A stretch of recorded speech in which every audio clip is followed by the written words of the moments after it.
Assalamualaikum warahmatullahi wabarakatuh.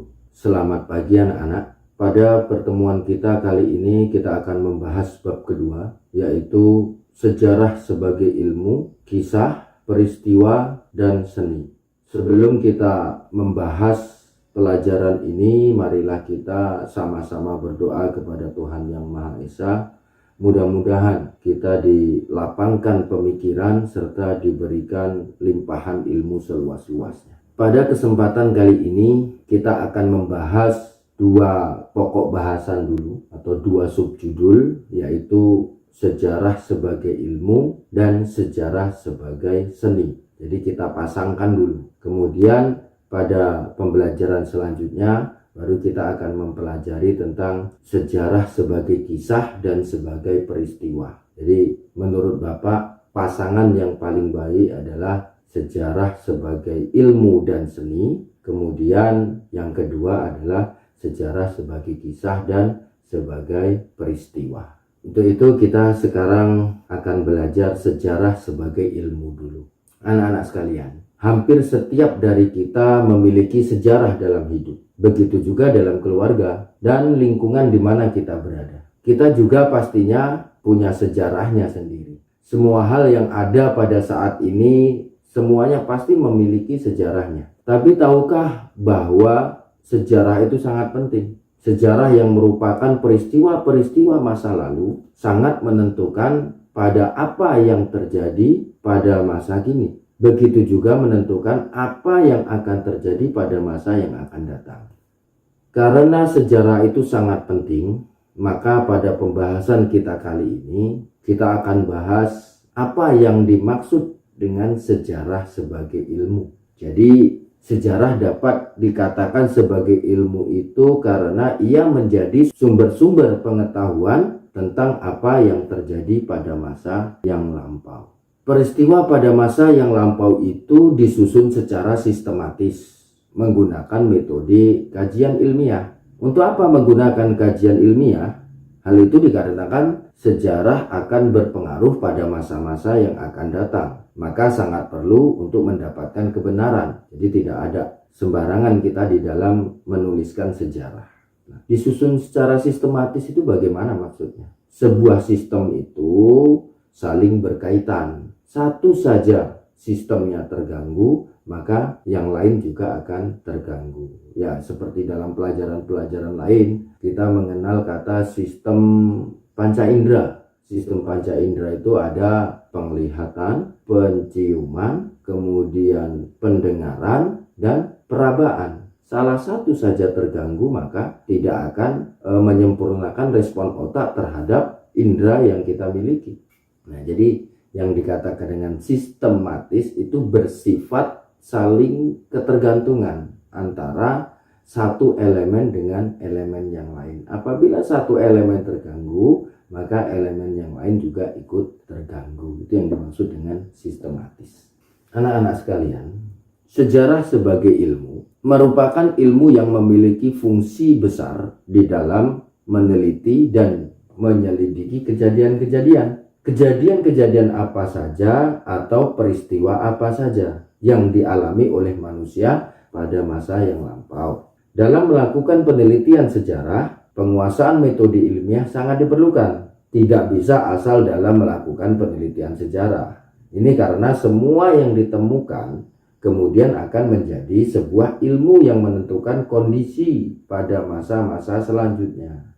Buat kita yang ingin menelusuri sejarah kemudian dituangkan ke dalam tulisan, kalian harus melalui tahapan-tahapan penulisan sejarah. Apa saja tahapan itu? Tahapan-tahapan penulisan sejarah ada 4. Yang pertama, mengumpulkan sumber atau disebut dengan heuristik. Jadi ketika kita ingin menuliskan sejarah, yang pertama harus kita cari atau kita kumpulkan adalah sumber-sumbernya. Baik itu sumber tertulis, sumber tidak tertulis, ataupun sumber-sumber melalui penuturan. Serta banyak lagi ada sumber-sumber dalam bentuk fisik ya, seperti fosil-fosil dan lain sebagainya. Nah, mengenai pembelajaran sumber-sumber sejarah akan kita bahas pada bab selanjutnya. Kemudian yang kedua, menyeleksi sumber atau disebut dengan verifikasi serta kritis. Setelah kita temukan sebuah sumber, sebuah bukti-bukti, kita seleksi, kita pilah-pilah, kemudian kita kritik pembuktiannya. Baru yang ketiga adalah penafsiran sumber. Sumbernya ini kita tafsir. Contoh, ketika kita menemukan sebuah fosil ini kemudian kita mencoba menafsirkan menggunakan ilmu-ilmu lain. Karena kita menemukan sebuah fosil dalam bentuk tulang, maka kita harus mempelajari tentang ilmu-ilmu yang berhubungan dengan tulang. Ya, maka kita harus mampu memiliki pengetahuan tentang biologi. Kemudian yang terakhir, tahapan penulisan sejarah yang terakhir adalah penulisan peristiwa sejarah atau yang disebut dengan historiografi. Nah, dalam penulisan sejarah ini masing-masing sejarawan juga memiliki karakternya masing-masing. Itu dihubungkan dengan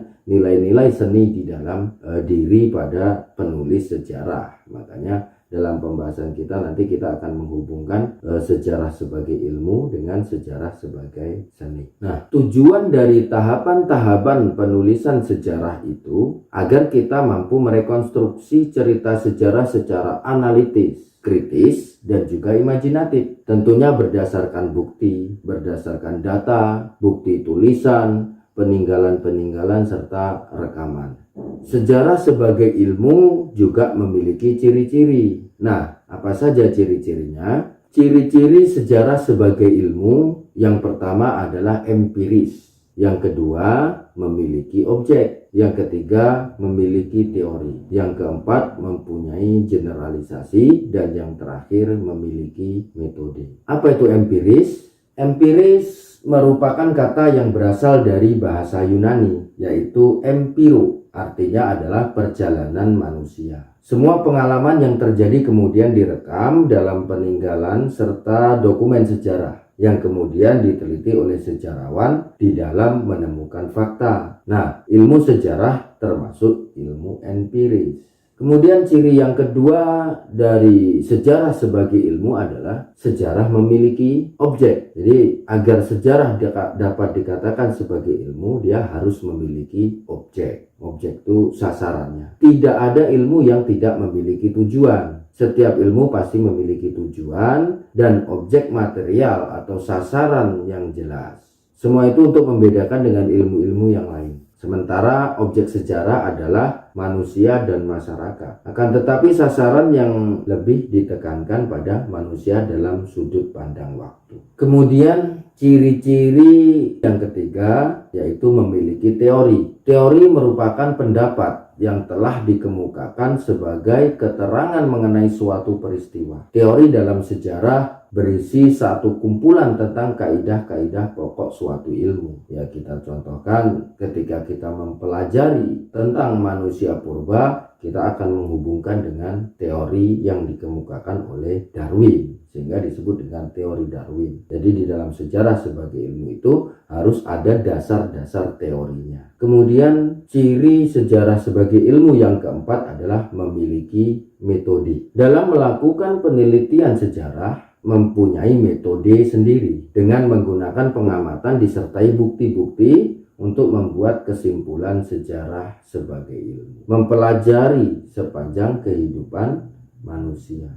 Sejarah sebagai ilmu itu harus ada metodenya atau tata cara, langkah-langkah yang digunakan untuk mengamati sejarah tersebut. Kemudian ciri sejarah sebagai ilmu yang terakhir adalah mempunyai generalisasi, yaitu studi dari suatu ilmu selalu ditarik suatu kesimpulan. Kesimpulan tersebut menjadi kesimpulan umum atau generalisasi. Jadi generalisasi merupakan sebuah kesimpulan umum dari pengamatan dan pemahaman penulis.